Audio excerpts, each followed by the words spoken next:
નમસ્કાર દર્શક મિત્રો, HK ન્યૂઝમાં આપનું હાર્દિક સ્વાગત છે.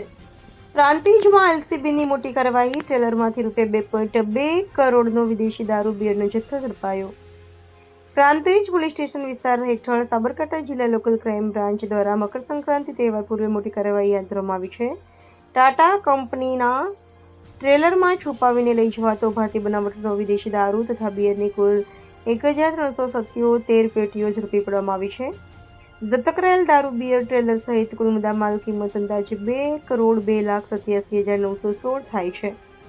તહેવારોને ધ્યાનમાં રાખીને નેશનલ હાઈવે, રાજસ્થાન બોર્ડર તથા અંતરિયાળ માર્ગ ઉપર સઘન વાહન ચેકિંગ અને નાકાબંધી ગોઠવવામાં આવી હતી.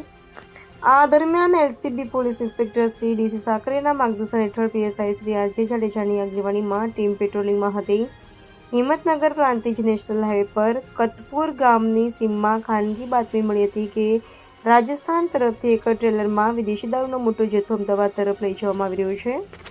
બાતમીના આધારે કતપુર ગામની સીમમાં શ્રી સાવરિયા ઢાબા નજીક હાઈવે પર ટ્રેલર નંબર RJ14GG1587 ને રોકી તપાસ કરતા ટ્રેલરમાં થર્મોકોલ શીટની નીચે છુપાયેલો વિદેશી દારૂ તથા બિયર મળી આવ્યું હતું.